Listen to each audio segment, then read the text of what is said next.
I'm Umaima Rashid. As we approach the end of the year, we want to take a look at some of our best of moments from LA this week.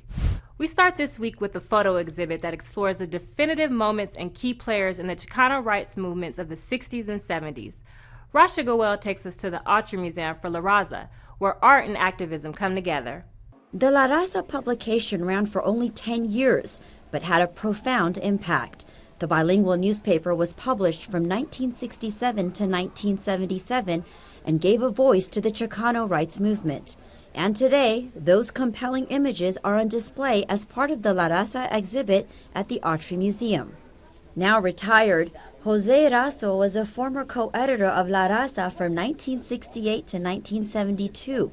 He gave me insight into the exhibition that features more than 200 images shot by photographers that captured the activism of the Chicano movement, which helped inform residents of political issues and how they could advocate for change. Seen here as a younger man, he says the paper was more than just a publication. Because we had no representation in either the media, which means radio, television, or the movies. That's why we started a newspaper, to give a voice to the community and also to educate our people regarding social, political issues that existed in our community. The exhibition is educating the public about some of the various issues that keep arising. There are 2 or 3 issues that are never going to be going away in our lifetime, and that's poverty and discrimination and racism. Stanford graduates Eli Risco and Ruth Robinson founded La Raza in 1967 as a platform for community organizers. It was sold by subscription, but free for those who couldn't afford it, and often found in local libraries. Razo says while we see the photographers' work, it was a collaborative effort to get the word out. The photos over here show a number of photographers, but we had scores of other people that were involved, that were actually doing the organizing. One of the key issues of this movement was education. Back then, young Latinos weren't given many options. For example, women were encouraged to become homemakers instead of pursuing further studies. You can be a home economics major, learn how to cook, learn how to serve plates and so forth. And if you want to work, you can be a secretarial class. So very few of us were geared to go to college, which is academic curriculum. But that was just one of the issues the Latino community faced, along with lack of employment, police brutality, and others. The exhibition's short-term goal, Razo says, is exposure, but long-term is to really educate the people, which can serve as a resource for educators and students.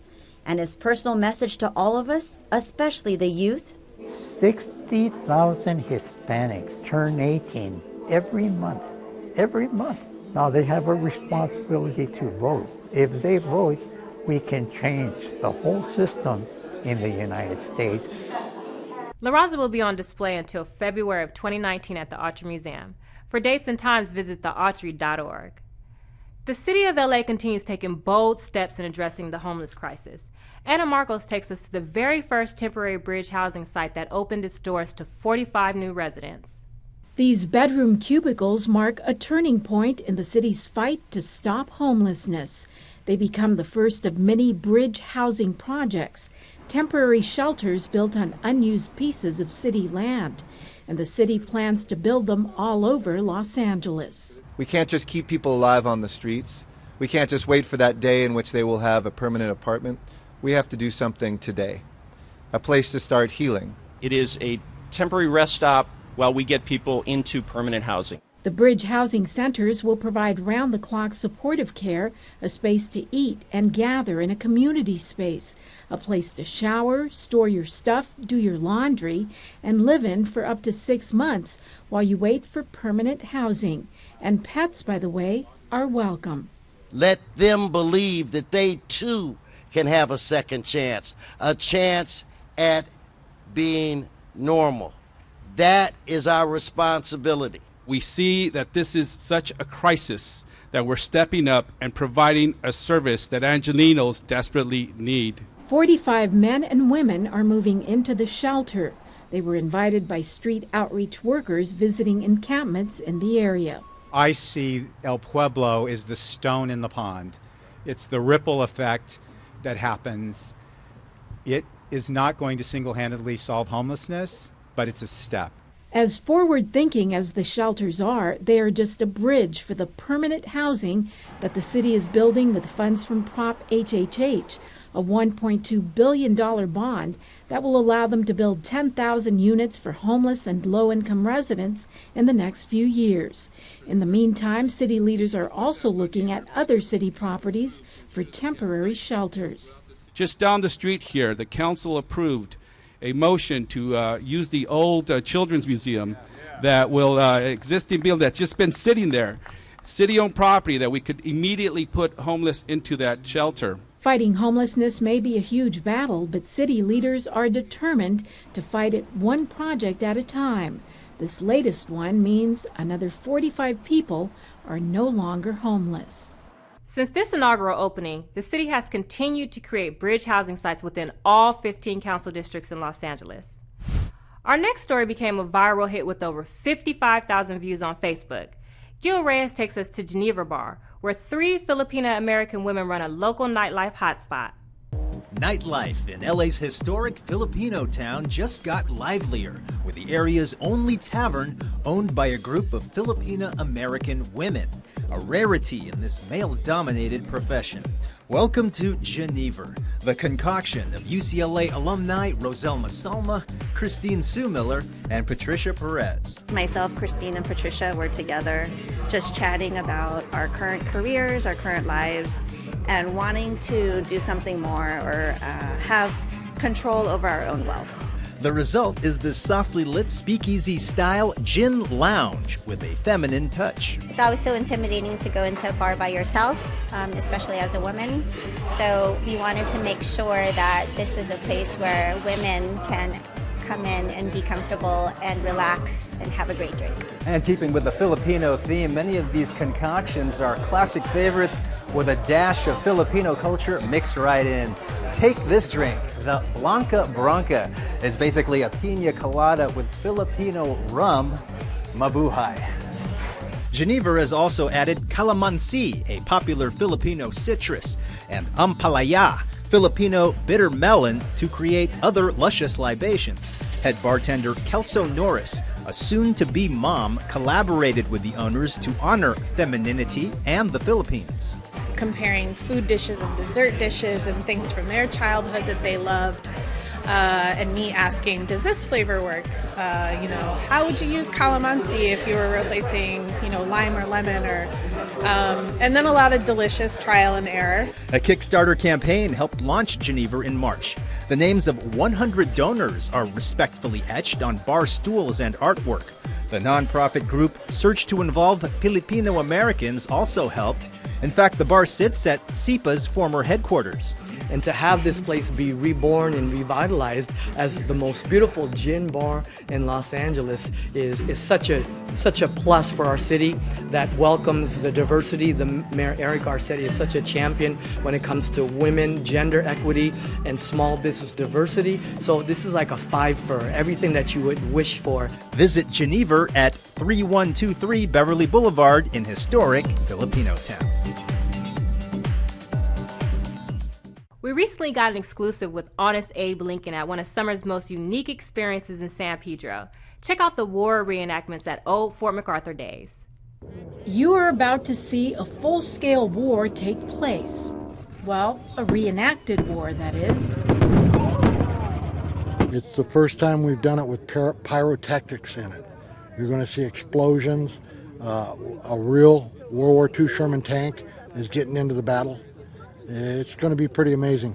The World War II reenactment is part of the show at the old Fort MacArthur days, and there goes one down. The event, put on by the Fort MacArthur Museum in San Pedro, helps visitors and reenactors to relive Fort MacArthur's heyday, which goes as far back as the Civil War era. They try to be as authentic as possible, going with uniforms, weaponry, even sometimes eating and cooking the way that they do from the time period. So it's very fun to learn about that. All the equipment you see these guys with, that all comes out of their pocket. And when you step into their camp, you're stepping back into history. Sharpening my amputating knife. And if you ever wanted to know what it's like to get your leg pierced by a Native American arrow, or maybe even have it cut off with the doctor's amputating knife, well, you'll get to see it at least, as we watch an olden days doctor patch it up, or not. Miners, farmers would come by here for treatment.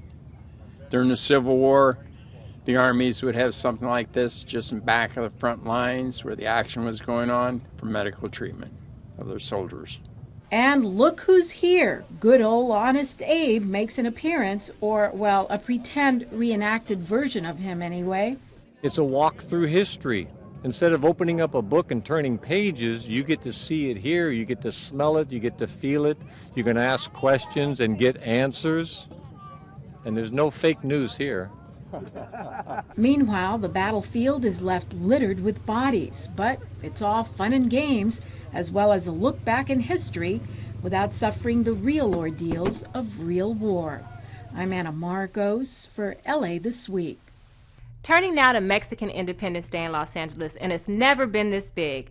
The city's Latino leaders helped ring in what may be their greatest El Grito yet, with thousands in attendance. ¡Viva México!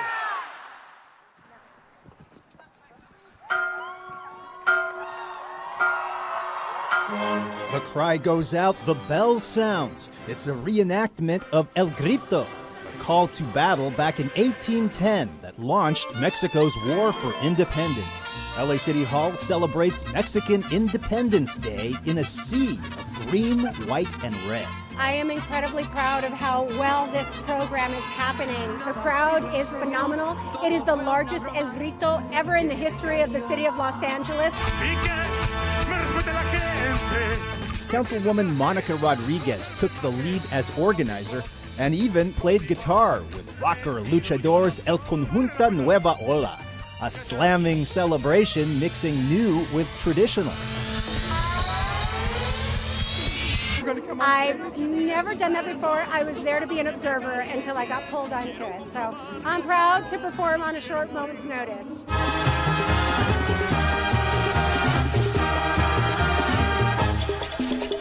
I did not grow up in Mexico. I was born here in the States, and I'm a proud American. But my parents' heritage is so important to me. They're from the state of Zacatecas, so I grew up going back to Mexico and eating the food and dancing to Mexican music.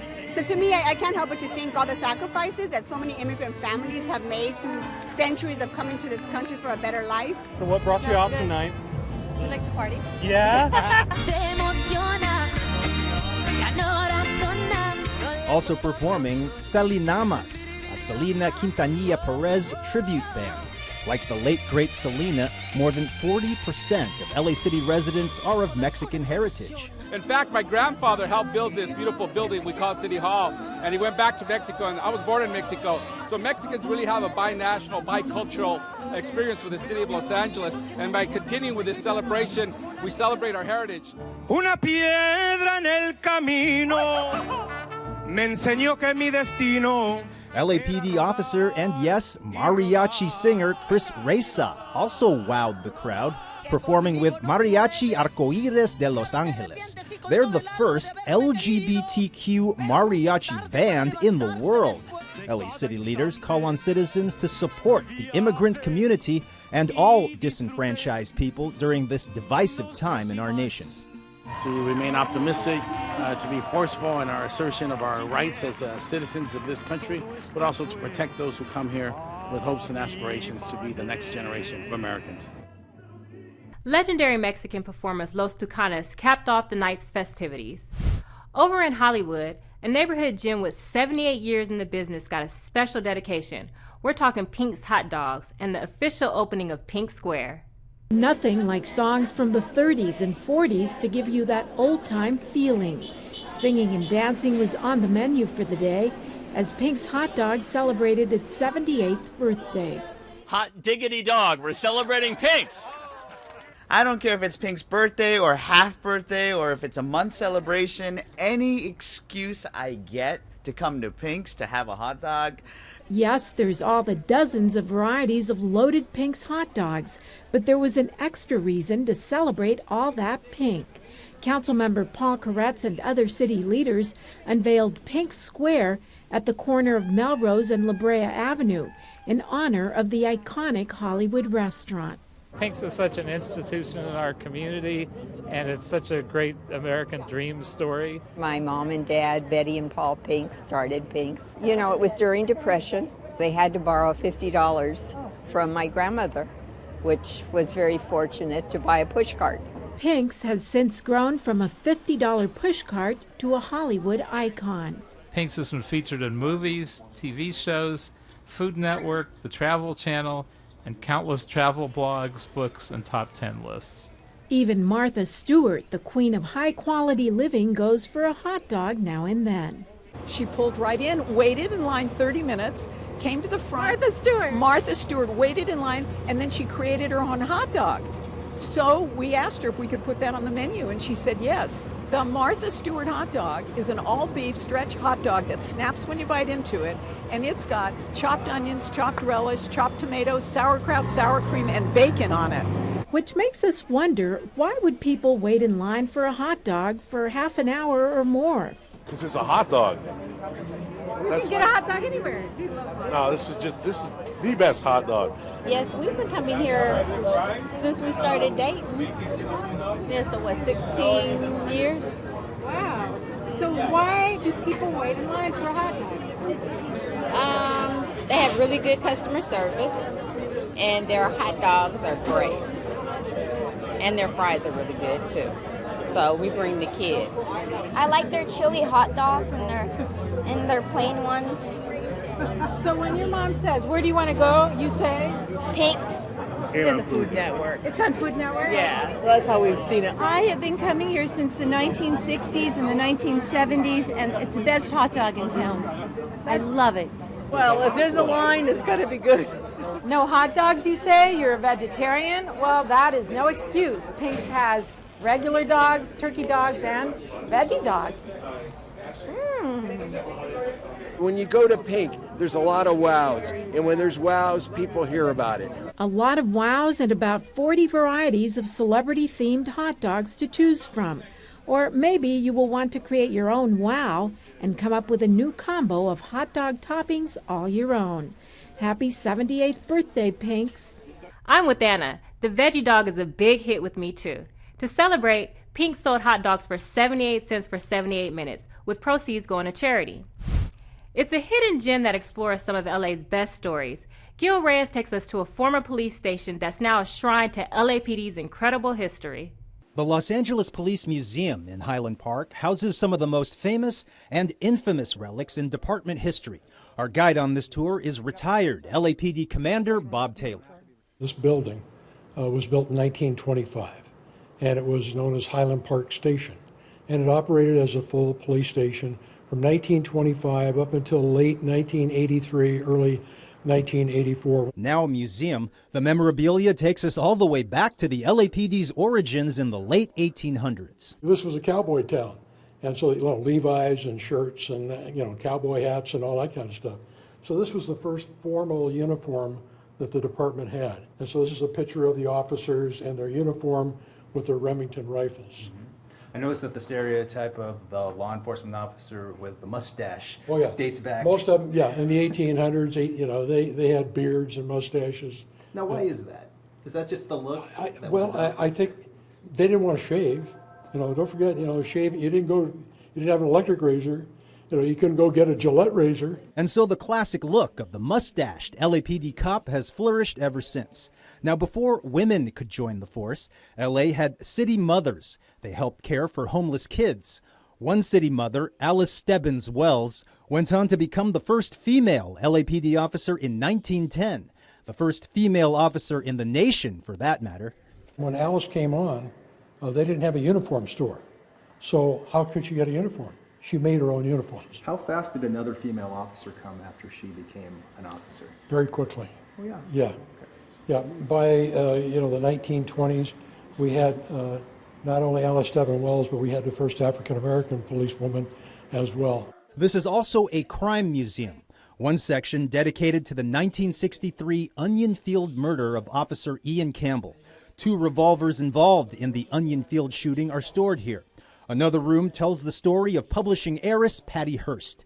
Hearst was kidnapped by the Symbionese Liberation Army, then forced to join this terrorist group in a 1974 bank heist. They found what the SLA members were armed with. So it included M1 carbines, M1A2 carbines, 38 caliber revolvers, 12 gauge shotgun, 45 caliber semi-automatic handguns. February 28th, 1997, 2 suspects entered the Bank of America in North Hollywood. And this is exactly what they looked like. This is what they were wearing. We've outfitted 2 mannequins so that people can see what they look like. 10 officers were injured in the North Hollywood shootout. The suspects were killed. Their bullet-riddled vehicle also parked at the museum. And he was crouched down in front of this car, shooting at the officers who were located behind his car. Right here. Right here. For anyone who's into LAPD history, or the history of Los Angeles for that matter, it would be criminal for you not to show up and visit this place. The museum is open from 10 a.m. to 4 p.m., Monday through Friday. In Highland Park, I'm Gil Reyes for LA This Week. How cool to learn that the LAPD was the first to have a female police officer in the U.S. Well, summer movie nights are a big hit in Councilwoman Monica Rodriguez's district, but you've never seen one quite like this. The waters look calm and peaceful enough. But then, so did the waters at Amity Island until they weren't. Still, the setting at the Hansen Dam Aquatic Center in Lakeview Terrace is the perfect backdrop for the first ever Jaws movie night here. I've been to a lot of movie nights, but never one in the pool. How cool is that? We love Jaws. We're like big Jaws Yes. fans. We love sharks, so that's why we came, and this is awesome. Oh my gosh, we are so excited to see Jaws. Seriously, watching Jaws from the water. Like, what could be more awesome? Councilmember Monica Rodriguez and her staff run movie nights at various parks in her district. But this movie night is super special. There's even original movie signage, a giant great white, a smaller mechanical shark to grapple with, and more. You know, this pool is the largest municipal pool in the country, and it's beautiful with a sandy beach. I wanted to create an environment where the community could come together and watch a movie like Jaws and recreate that environment from the movie. Plus with all the kids and then that lake over there, it's all a little bit suspicious. Yep, you never know what lurks. But no one seems too bothered as they chow down on the free food and hot dogs and, of course, the pre-movie popcorn. Do you think everybody should come to movie nights? Yes. Great. Everybody in the whole world. Okay. Then it's time to settle in, whether you pick the lounge chairs or the more suspicious pool water where things lurk as Jaws bursts out of the water. Don't worry, it's just a movie.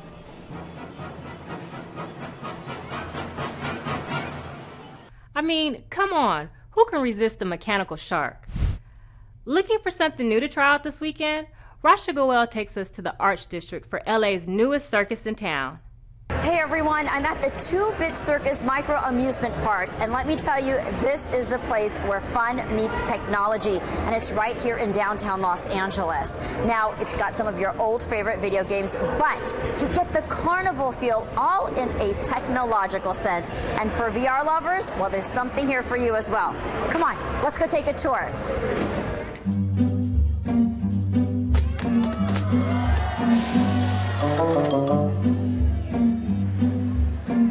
$50,000 square feet of fun. Bit Circus is the brainchild of co-founders Brent Bushnell and Eric Gladman, both who come from a tech background, and Gladman, who has also been a former circus performer. They say it's something that was needed in the downtown community and helps bring people together and socialize. I toured around for many years. I was an acrobat and an aerialist and a fire dancer and a clown. And here I get to do both of those things. I get to be a performer and I get to build high-tech, crazy fun. Seriously? we've really focused on things that are social. 4-player standing games, 4-player seated games, really getting stuff that's both fun to play as well as fun to watch. And there's plenty to explore. A carnival midway, a 100-seat game show theater, games, restaurant, and bar. And here's something you won't see every day. We have a robot bartender. His name is Guillermo del Toro. He was completely custom built for the single sole purpose of getting people drunk. And he makes a mean motor oil martini. Mayor Eric Garcetti and Bill Nye, the science guy, also came out to check out the fun. This will be the new arcade, a place where you don't just sit at a machine by yourself, but you interact and do things together, where we can take the future and not be scared of it, but we can actually tame it and steer it to the things that we want to be, the things that we want to do. What is this here, if not the useful arts of entertaining ourselves? So people have taken STEM and they've made it into STEAM, science, technology, engineering, art, and math. Wow. And for me, one of the coolest things was soaring and flying above the city through this virtual reality simulator. So being on this makes you feel you're a bird, basically. Woo! Oh, I just crashed. We love technology, and so we've applied a lot of the latest tech that we can find, from different kinds of cameras and virtual reality to cheap sensors, and have built our sort of modern take on the circus.